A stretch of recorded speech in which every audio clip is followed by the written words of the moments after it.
Bonjour, la paracha qu'on lira Be'ezrat Hashem ce Shabbat, parachat Tzav. On a dit dans les cours précédents que Shabbat Tzav, si elle tombe dans une année bissextile, elle tombe toujours veille des Pessah, et pour cela c'est Shabbat Agadol aussi. Shabbat qui précède Pessah, il s'appelle Shabbat Agadol. Pourquoi Shabbat Agadol? C'est pas parce que le Shabbat il est plus grand que les autres Shabbatot. Tous les Shabbatot, c'est à peu près 25 heures. Deuxième chose, si tu veux dire Shabbat Hagadol, grand que le Shabbat il est grand, Shabbat c'est au féminin, Shabbat Amalka. Et Gadol c'est au masculin, alors il fallait dire Shabbat Agdola. Alors Shabbat Hagadol, ça revient pas, le Gadol il revient pas sur ce Shabbat. Il y a une centaine de réponses, on dit Shabbat Hagadol parce que dans la Haftara on va lire Ina Anochi Sholeach Lachem et Elia Hanavi. Lifne boyom Hashem agadol ve'anora. Lifne boyom Hashem agadol. Shabbat agadol.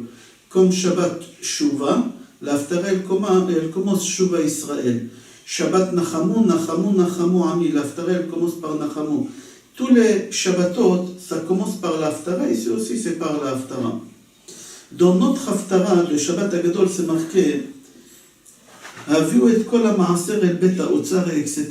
Et bechanunina bazot. Dans l'Haftara, on voit qu'Akadosh Baruch Hu nous autorise de le tester dans le Maaser.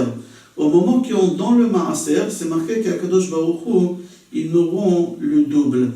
Qui dit que c'est vrai? Alors on n'a pas le droit de tester Akadosh Baruch Hu sur aucune mitzvah de la Torah. Mais dans notre Haftara, le Navi nous dit Bachanunina bazot, vous pouvez me tester. Akadosh Baruch Hu nous autorise de nous tester.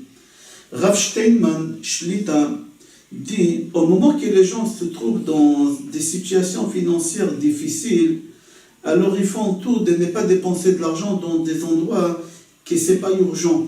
La situation en ce moment elle ne se permet pas, alors on évite de faire des dépenses qui sont inutiles. Et Rav Steinman Shlita dit que les gens ils commencent par quoi? Par le maaser, par la tzedaka. Ils disent c'est moins important et la situation elle ne permet pas, alors on commence par là à faire diminuer. Et c'est faux et archi faux. Au contraire, il faut diminuer alors ailleurs et pas dans la parnassa. Il dit les gens ils font le contraire. Contraire, c'est uniquement avec le gmach, avec milut chassadim, avec le maaser, avec la tzedaka et les études de la Torah. Alors on aura la bénédiction de l'abondance qui elle viendra du ciel. Comme ça Rav Steinman dit. On raconte sur quelqu'un, Rav Steinman il continue à raconter, je lis dans son livre, qu'il y a quelqu'un qui, sa situation financière allait très très bien. Baruch Hashem pour lui les affaires, ça tournait bien. Il travaillait très très bien. Il a décidé de commencer à prélever le maaser. Dès qu'il a commencé à prélever le maaser, les affaires ils ont commencé à marcher très très mal. Au moment qu'il est parti voir son Rav il lui a dit sache que Akadosh Baruch Hu est en train de te faire nettoyer ton argent qui n'est pas kasher. Il y a une partie de ton argent qui n'est pas kasher. Les pertes que tu as, c'est de l'argent que tu as gagné dans le non kasher. Akadosh Baruch Hu est en train de te les prendre, de te faire un nettoyage. Toi tu es en train de faire un nettoyage dans ta neshama. Tu as fait tchouva, tu es rentré à la religion, tu commences à faire tzedaka, les maaserot, tu nettoies ton âme. Akadosh Baruch Hu il est en train de nettoyer ton argent. Pour comprendre, au moment que Noach, il a ouvert la teva, il recevait tout le monde par couple, il y a la perte, pas la perte, il y a le mensonge qui voulait rentrer dans la teva. Alors Noach il lui dit, il faut venir par couple, cherche-toi une femme et viens. Alors le mensonge, il trouve la perte. Et il dit à la perte, tu veux te marier avec moi et on va aller chez Noach, on aura la vie sauve. La perte, il lui dit oui, mais je veux une clause dans notre contrat de mariage. Tout ce que tu gagnes, c'est moi que je récupère. Pour cela, tout l'argent que les gens ils gagnent dans le mensonge, alors c'est la perte qu'elle prend. Et c'est ça qu'est-ce qu'il dit Rav Steinman, qu'ils ont dit à ce monsieur-là qu'il a commencé à faire la tzedaka, que ses affaires ils vont mal. C'est pour cela qu'Akadosh Baruch Hu est en train de lui faire un nettoyage dans son argent. Il y a des gens qui vivent bien, Dès qu'il commence à faire tchouva, il décide de commencer à faire Shabbat et de manger kasher, il commence à avoir des complications dans la vie, que ce soit des problèmes de shalom bayit, des problèmes dans l'éducation des enfants, des problèmes dans la santé, chas v'shalom. Ces gens disent, mais comment? Je suis en train de faire tchouva, je me rapproche vers Hachem, et au lieu d'avoir des récompenses, Akadosh Baruch Hu, il me punit. Alors on lui dit, Akadosh Baruch Hu, il est en train de t'aider à purifier ton corps beaucoup plus vite par rapport à la vitesse que toi, tu avances.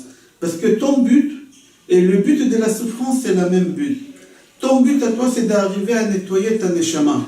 Et là, avec la souffrance, Akadosh Baruch Hu, il t'aide à nettoyer ta neshama beaucoup plus vite, c'est le même but. C'est le même but.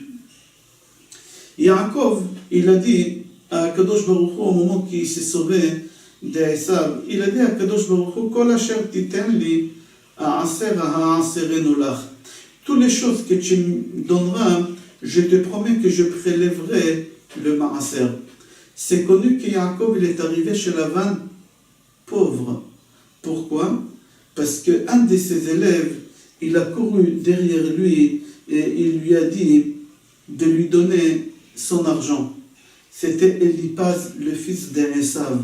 Eliphaz, le fils d'Esav, c'était un des élèves de Yaakov Avinu. Et Eliphaz, il a dit à Yaakov, mon père, il m'a envoyé pour te prendre, pour te tuer. Yaakov, il lui a dit, prends tous mes biens, et un pauvre, il est considéré comme mort. Et il lui a tout pris. En fin de compte, Yaakov, il est arrivé chez Lavan, pauvre. Et au moment que Yaakov quitte Lavan, il est très très riche. Il est très très riche. C'est-à-dire que Yaakov, il s'est enrichi. Et lui, il a dit à Kadosh Baruch Hu, tout ce que tu me donnes, je prélèverai le maaser. Yaakov, il n'a pas prélevé le maaser. Il quitte Lavan avec ses femmes, avec ses enfants, avec tous les troupeaux, il ne prélève pas le maaser. Au moment que Lavan court derrière Yaakov, il lui dit, tu m'as volé mes trafim, tu as volé mes idolâtries. Alors il lui a dit, c'est lui qui a pris l'idolâtrie, lo yichye. Yichye en valeur numérique, c'est 33. En fin de compte, sa femme, elle est morte à 33 ans. Pas n'importe quelle femme, la femme qu'il a aimée, la femme qu'il a travaillé 14 ans pour avoir cette femme. Tout ça pourquoi? Parce qu'il a dit à Kadosh Baruch Hu, Kol asher titen li, ha'aser ha'aserenu lach. Tout ce que tu vas me donner, je prélèverai le maaser, et il n'a pas prélevé le maaser. Alors Akadosh Baruch Hu, il lui a pris pas n'importe quelle femme, celle qu'il a aimée énormément. On continue. Akadosh Baruch Hu dit, V'arikoti lachem beracha ad belidai. Je vous donnerai la bénédiction jusqu'à qu'il n'y a pas de fin. C'est-à-dire quoi jusqu'à qu'il n'y a pas de fin? La Gemara Shabbat, page 32, Lamed Bet Amud Bet dit, Amar Rami Bar Chama Amar Rav, Ad sheivlu siftotechem milomar dai. Je vais vous donner la bracha, la bénédiction, je vais la faire couler sur vous, jusqu'à que vos lèvres, ils vont être fatigués de dire stop, stop, stop, ça y est, on a assez, stop, stop, tellement je vais vous donner la bracha.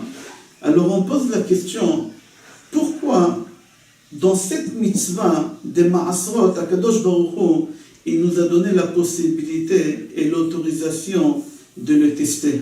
Pourquoi uniquement dans cette mitzvah-là? Le Maggid Meduvna répond, comme dans son habitude, toujours par une parabole. Il dit qu'un jour il y a un bonhomme, il est rentré dans un magasin de tissus, et il a dit au vendeur, j'aimerais avoir 100 mètres de tissus blancs.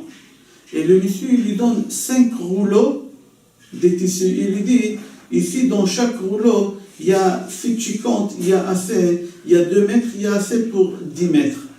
Alors l'acheteur, il lui dit, non, je ne te fais pas confiance, je ne te connais pas. J'aimerais mesurer les rouleaux. Alors le vendeur, il lui dit, c'est pas la peine de mesurer tous les rouleaux. Prends le plus fin, que tu crois qu'il y a moins que 2 mètres, et mesure. Si vraiment il y a moins ici, il n'y a pas 2 mètres, il y a moins, alors à plus forte raison que dans les autres, certainement, il y a moins. Akadosh Baruch Hu, il fait la même chose. Akadosh Baruch Hu, il dit, prenez une des mitzvot qu'il y a dans la Torah où vous croyez que vous perdez le plus. Et testez-moi avec cette mitzvah et vous allez avoir que vous vous trompez. Akadosh Baruch Hu, il a donné cette possibilité de le tester. Vous savez que les derniers prophètes qu'on a eu dans l'histoire juive, c'est Chagai, Zacharie et Malachim.